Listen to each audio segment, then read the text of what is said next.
Hey, watch yourself. You can't just push people like that. Move or I move you. You think you're special because you're new. Say that again. Are you mad? Enough. Enough. Break it up now. Before the story begins, take a moment to support this channel. Please like this video, share it with someone who loves powerful stories, and leave a comment telling us where you are watching from. Your support helps these stories reach more people. Now sit back and listen closely. Kira and Dara are identical twins. Same face, same blood, same beginning. This is Kira, calm, intelligent, observant, the kind of girl who thinks before she breathes, who reads the room before she speaks, who believes rules exist for a reason. And this is Dara, fire in human form, quick-tempered, fearless, reckless, the kind of girl who moves first and asks questions later, who believes power belongs to those bold enough to take it. They had just transferred into Crownridge College, an elite private high school in Lagos. New uniforms, new classmates, new enemies. Their father was rich, very rich, the kind of rich that made doors open without knocking, the kind of rich that made mistakes disappear. The school knew this, the teachers knew this. That was why after the fight, nothing happened. No suspension, no detention. Dara walked freely down the corridor, smiling, and Kira walked beside her, uneasy. Kira whispered. Kira says, Dara, this school is not like the others. You need to slow down. Dara laughed. Dara says, relax, they will adjust. But schools do not adjust, they break. By lunchtime, rumors had spread. The new twins, the fighter, the quiet genius. Girls whispered their names in hostels and classrooms. Some admired Dara, some feared her. Some watched Kira closely, wondering which twin was dangerous. 2 weeks after the basketball court incident, Crownridge College moves into exam season. Silence fills the classrooms, the kind of silence that decides futures. Kira is calm, prepared, brilliant. She understands before questions finish. Dara is restless, failing, drowning in numbers and theories that refuse to stay in her head. They sit in the same hall, same uniforms, same faces, different fates. Papers are placed, invigilators walk the aisles. Dara looks down, panic rises, questions blur, answers disappear, her hands shake. She looks up, meets Kira's eyes, twin to twin, no words needed. Dara shakes her head slightly. I cannot do this. Kira understands instantly. They have done this before, in other schools, other lives, when survival demanded deception. The bell rings. Students begin writing. Kira raises her hand, asks to leave her seat. She walks calmly down the aisle. As she passes Dara, a pen drops. Dara bends. Kira pauses. Bodies block sight. Skirts move. In one silent, practiced motion, they switch seats. Dara slides into Kira's place. Kira into Dara's place. Heads down, pens moving, before anyone notices. Now, Kira faces the difficult paper. Her pen flies. Answers flow, precise, confident. Dara breathes easier, facing familiar questions, writing what she memorized. Across the room, Temi watches. She notices the sudden change, the confidence, the posture, the identical movements. Suspicion sharpens. She leans to Zara, whispers, eyes fixed. The invigilator walks closer, stops beside Dara's new seat. Dara freezes, heart pounding. The invigilator studies the paper. Neat, perfect, then moves on. The room exhales. But Temi smiles, because she has seen enough, because the twins have made a mistake, because secrets have witnesses. Temi did not report them immediately. She waits. 2 days later. During script marking, Patterns emerge. The handwriting on Dara's paper is too sharp, too confident, the logic too advanced. While Kira's script suddenly struggles, stops mid-thought, answers half-formed. Teachers compare. Invigilators are questioned. Seat numbers are checked. Whispers travel quietly through staff offices. By Friday, the twins are called in. The exam hall incident, the basketball court fight 2 weeks earlier, the rumors, the repeated coincidences. They stand before the principal's desk. Same faces, same posture, different breathing.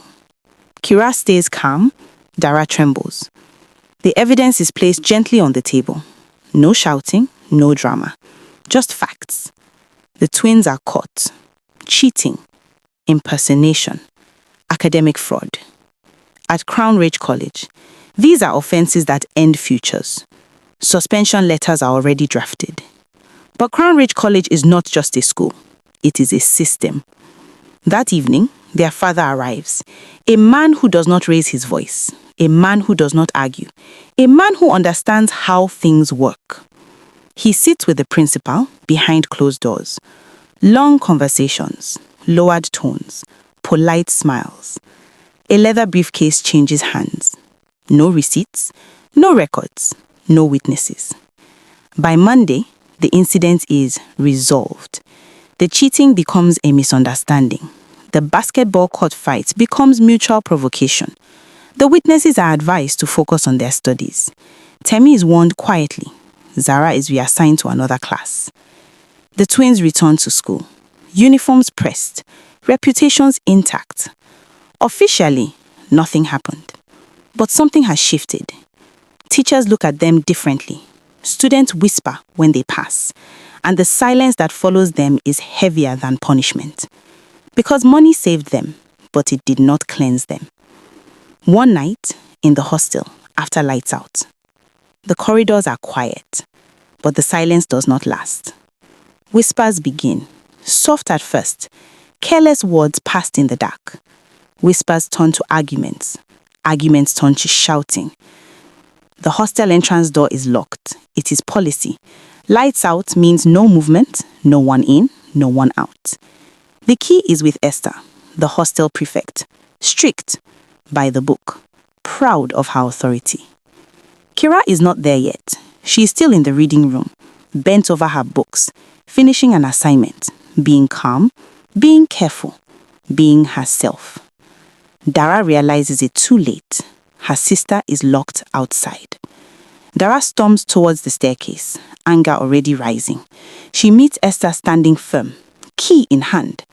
Dara tells her, "Open the door. My sister is still in class." Esther refuses. Rules are rules. Lights out is light out. Voices rise. Old insults surface. Old resentment spills. Dara steps closer, demands the key. Esther pulls back, holds it tighter. Pride meets pride. Authority meets fury. Inside Dara's head, Kira's voice echoes, "Let it go. Walk away." But anger is louder. Dara reaches for the key. Esther resists. Hands struggle. Bodies collide. And then it happens.